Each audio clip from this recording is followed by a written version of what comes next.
Marcus Williams had a hidden photograph in the back of his kitchen cabinet.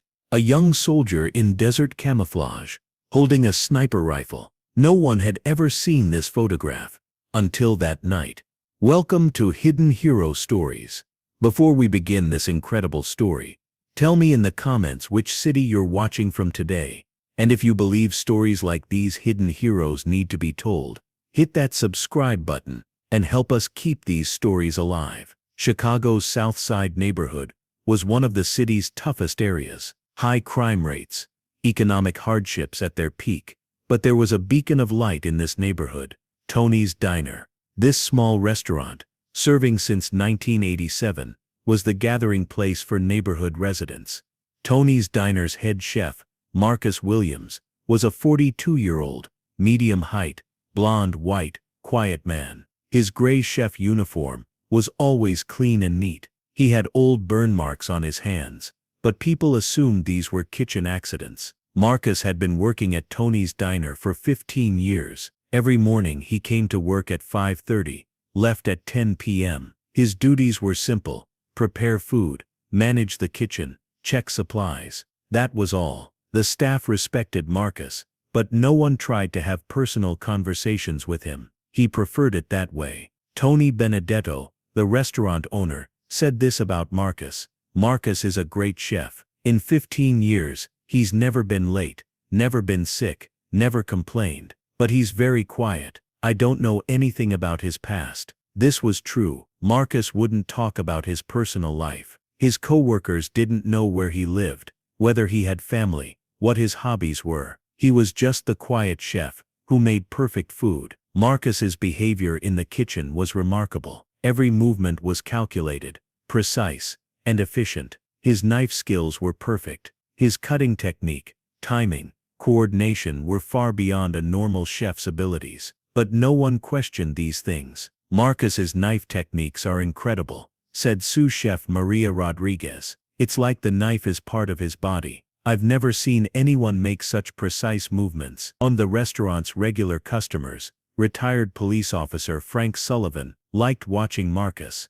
"This man is different," he'd tell his wife. "His posture, movements, the way he controls his surroundings. He's definitely had military training." But Frank's observations remained at the speculation level. Marcus gave no clues to anyone. Other staff working at Tony's Diner: waitress Lisa Thompson, 25 years old, local university student; dishwasher Carlos Mendez, 19 years old, high school graduate; and part-time worker Sarah Johnson, 35 years old, mother of 2. They all loved Marcus, but they were all a little intimidated by him too. Marcus's most striking characteristic was how he behaved under stress. Emergency situations occurred at the restaurant: burn accidents, customer complaints, equipment failures. In these situations, while other staff panicked, Marcus maintained his composure. Once a major fire broke out in the kitchen. While everyone was screaming in panic, Marcus systematically extinguished the fire, directed personnel to safe areas, and brought the situation under control. As if he were a fire suppression expert. "Marcus saved our lives that day," Lisa had said. "But I can't understand how he stayed so calm. It's like he'd experienced such situations before." Marcus's private life was also mysterious. No one knew where he went after work, who he spent time with, what he did on weekends. The only known thing was that he lived in a small house outside the city. Actually, Marcus Williams' real story was much more complex. His birth name was Marcus Anthony Williams. Born in Chicago in 1979, he had a difficult childhood. His father died at an early age. His mother raised him alone. In 2001, at age 22, he joined the Army. Initially trained as regular infantry, but when his marksmanship skills were noticed, he was selected for sniper training. Between 2003 to 2010, he did 6 deployments in Iraq and Afghanistan. He served as an Army sniper, participated in special operations, saved countless lives and took them. Marcus's military career was flawless. His confirmed kill count was 89. This made him one of the U.S. Army's most effective snipers. He received Bronze Star, Silver Star, Purple Heart medals, but in 2010, A life-changing event occurred for Marcus. During a civilian rescue operation in a village in Afghanistan, he realized he was targeting an innocent family due to wrong intelligence. He stopped the shot at the last second, but this event deeply shook him. After that night, Marcus couldn't pull the trigger. He was diagnosed with PTSD, started therapy, but his military career was over. He received a medical discharge in 2010. Returning to civilian life was very difficult. He couldn't find jobs where he could use his old skills, tried different professions, but couldn't be happy in any of them. Until he started working in the kitchen. Cooking gave Marcus peace, precise movements, concentration, creativity. It was the only field where he could use the positive aspects of his sniper training. In 2006, he started working at Tony's Diner and rebuilt his life. For 15 years, Marcus hadn't shared his past with anyone. He was trying to forget his military experience, living a quiet life. But the past sometimes returns in unexpected ways. That Tuesday evening, Marcus was cleaning the kitchen as usual. The restaurant had closed. The last customers had left. Only he and Lisa remained. Lisa was doing the cash count. Marcus was preparing for the next day. At 10:30 p.m., the restaurant door was forced open. 2 armed men entered, masked, armed, aggressive. Lisa started screaming. Marcus heard the sounds from the kitchen. "Give us your money," shouted the first robber. "Open the register, be quick." Marcus watched the situation from the kitchen door. 2 robbers were forcing Lisa toward the register, threatening her. Lisa was crying, trying to open the register with trembling hands. Alarm bells rang in Marcus's mind. Reflexes from 15 years ago returned. He analyzed the situation. 2 targets, armed, hostage situation, civilian in danger. Intervention was necessary. He evaluated the materials in the kitchen, knives, pans, other tools. He calculated distances. First robber 3 meters from register, second robber waiting at the door. Lisa's safety was priority. Marcus looked at that old photograph he took from the cabinet. Young sniper, Marcus Williams. "Time to remember who you are," he muttered. He took action. He quietly exited the kitchen. While the first robber was dealing with Lisa, the second robber was watching outside. Marcus approached the second robber. The combat skills he'd tried to forget for 15 years returned. Silent approach, disarmament, neutralization. In one move, he took the weapon from the second robber's hand, neutralized him. When the first robber noticed the situation, Marcus had already approached him too. He pushed Lisa to safety, disabled the robber's weapon. Everything was over in 30 seconds. Lisa was in shock. "Marcus, how?" Marcus had neutralized the robbers, called the police, brought the situation under control. But the amazement in Lisa's eyes showed that he could no longer hide. When police arrived, Detective Sarah Martinez took a report about the incident. "Mr. Williams, how did you neutralize these robbers? The techniques you used look quite professional." Marcus hesitated. The truth he'd hidden for 15 years could no longer be concealed. "I had military training. A very long time ago." "What kind of military training?" asked Detective Martinez. "Army sniper, active duty from 2001 to 2010. Everyone in the restaurant froze. Tony, Lisa, Carlos, and other employees looked at Marcus. This quiet chef was actually someone with elite-level military training. Detective Martinez took notes. "Mr. Williams, these skills of yours are quite impressive. Why did you leave your military career?" Marcus's face darkened. "Personal reasons. That life isn't for me anymore." The next day, the incident became the talk of the neighborhood. It was understood who the quiet chef at Tony's Diner really was. But reactions were mixed. Tony talked to Marcus. "Marcus, why didn't you ever tell us? We've been working together for 15 years. Because that life is behind me, Tony. I'm just a chef now. But these skills, you're a hero." Marcus shook his head. "I'm not a hero. I just tried to do what was right." Lisa approached Marcus. "Marcus, you saved my life last night. I don't know how to thank you." "Lisa, I just helped. Anyone else would have done the same." "No, Marcus, no one else would have. You're special." Marcus felt uncomfortable. He was attracting unwanted attention. He didn't want his past interfering with his civilian life. But customers thought differently. When the news spread, more customers started coming to Tony's diner. Everyone wanted to see the hero chef. Retired police officer Frank Sullivan talked to Marcus. "I knew you were different. Your posture, movements. But I couldn't guess you were a sniper." "Frank, it's just a past profession. I'm a chef now." "Marcus, these skills don't disappear. You were born to be a hero." As days passed, Marcus started getting more questions. Customers were curious about his military experiences. But Marcus didn't want to answer. Maria Rodriguez talked to Marcus. "Chef, everyone wants to hear your stories. Why don't you share them?" "Maria, some stories shouldn't be shared. The past should stay in the past. But people respect you. You're a veteran." "I'm a chef right now. That's enough." However, Marcus's quiet life didn't last long. 2 weeks later, another incident occurred. Tony's diner was experiencing evening rush. A normal Friday evening. Families had come to eat. Marcus was working in the kitchen. There were about 20 customers in the restaurant. At 8:15 p.m., a car accident occurred outside the restaurant. 2 vehicles collided. The driver of one car was unconscious. A family with children was trapped in the other car. When customers saw the accident through the window, they panicked. Lisa called 911, but the ambulance would take at least 10 minutes. Meanwhile, there was a risk of fire in one of the cars. Marcus saw the situation from the window. Training instincts kicked in. This was an emergency rescue situation. Civilian lives in danger. He needed to take action. He left the kitchen, ran to the accident site.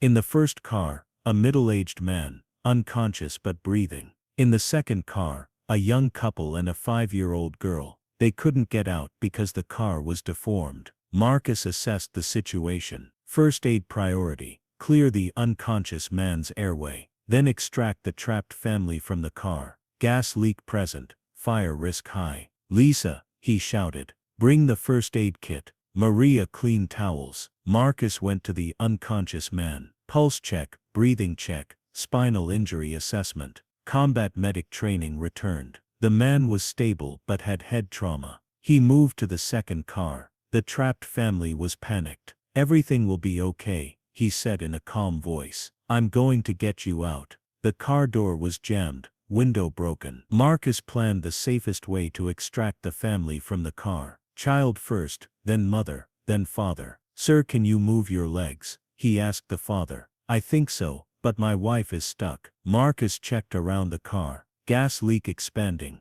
time running out, rapid extraction needed. He used combat engineering knowledge. He knew which parts of the car could be bent how, leverage points, safe extraction methods. Staff and customers from Tony's diner had come outside, watching Marcus. This man wasn't just neutralizing robbers. He could also perform professional-level rescue operations. 15 minutes later, when the ambulance arrived, Marcus had safely extracted all victims, applied first aid, kept them in stable condition. The paramedics were impressed. "Sir, are you a medical professional?" asked the paramedic. "Former military medic," Marcus said briefly. "Your first aid skills are excellent. You probably saved lives tonight." After this incident, Marcus's reputation in the neighborhood completely changed. He was now known, not just as a hero chef, but as a lifesaver. The local news station heard about the story. Reporter Jennifer Walsh wanted to interview Marcus.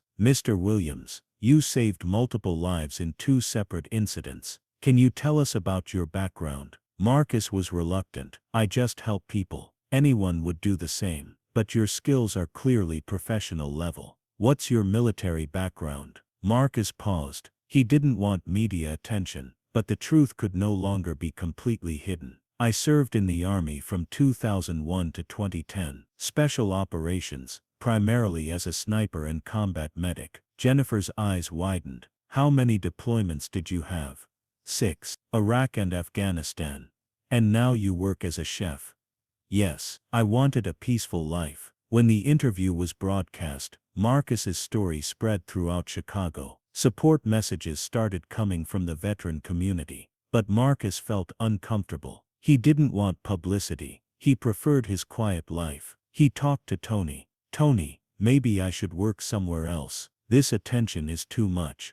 Marcus, you belong here. You've been family for 15 years. This publicity is temporary. But people are constantly asking questions. They're reminding me of my past. Tony understood Marcus's concern. Look, we'll do whatever you want. But know that everyone here respects you. Marcus had to make a decision. Continue current life with increased attention, or start over somewhere else. That evening, going home, Marcus thought about the situation. For 15 years, he'd tried to run from his past, but recent events showed that his skills were still valuable. He could help people. At home, he looked at his old military photos. Young sniper Marcus Williams, Bronze Star, Silver Star, Purple Heart medals, achievements he was once proud of. Then he looked at photos from Tony's diner, with co-workers, customers, at community events. 15 years of peaceful life. Marcus realized he could integrate his two lives. He didn't have to completely hide his military experience,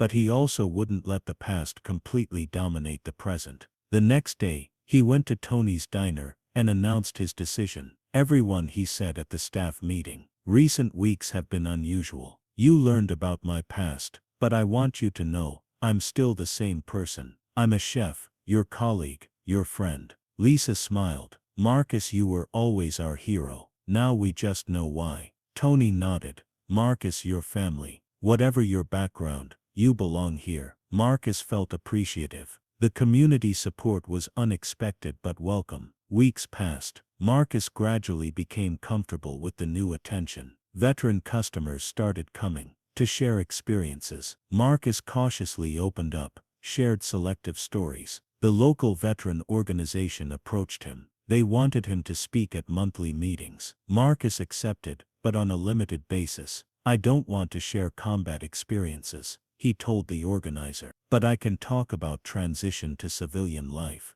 finding purpose. The first speaking event was successful. Marcus talked about finding peace through cooking, using skills constructively, building new identity. Months passed. Marcus's life settled into a new normal. Still cooking at Tony's, but also occasional speaking engagements, veteran mentoring. One day, a young veteran named Tommy Rodriguez approached Marcus. Mr. Williams, I heard your story. I'm also struggling with civilian life. How did you find peace? Marcus had a long conversation with Tommy. He explained that trying to completely suppress military experience was counterproductive. Instead, using it in constructive ways was better. Tommy, your skills don't disappear. The question is, how do you use them to help people? Tommy was inspired. Months later, he joined local emergency response training, following Marcus's advice. Marcus realized that his experience was a valuable resource. Instead of hiding it, he could use it responsibly.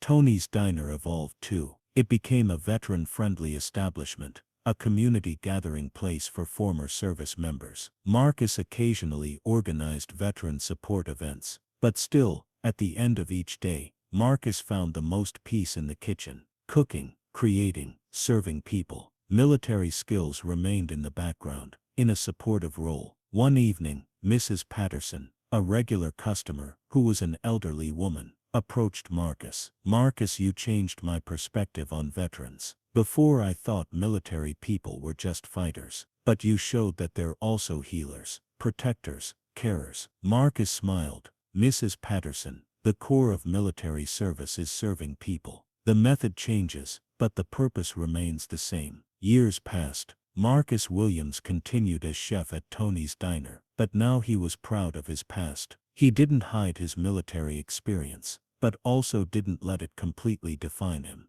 He became a respected figure in the community. He occasionally spoke at local schools, worked with veteran organizations, helped in emergency situations. But every day, he still came to Tony's diner at 5:30, cooked in his kitchen, served customers. Because Marcus realized that heroism isn't about past achievements. It's about daily choices to help people, in whatever capacity possible. Today, Marcus Williams continues working at Tony's diner. Still quiet, still humble, still dedicated. But now the community knows that this quiet chef has an extraordinary past, and is still living an extraordinary present. His military experience stands in the background as a valuable asset. His cooking skills are used in the foreground for daily service. Perfect balance between past and present, service and peace. As hidden hero stories, we ask, have you met someone like Marcus? Someone with extraordinary skills hidden in a quiet background? Have you appreciated veterans who use their past for different purposes? Share in the comments, because there are many people like Marcus Williams in our communities, doing humble service, but carrying incredible backgrounds. Don't forget to subscribe, because real heroes don't seek recognition, they just continue serving wherever needed. Until we meet in the next story. Until then, pay extra attention to the ordinary-looking people around you. Maybe they're healing, protecting, serving you in ways you never realized.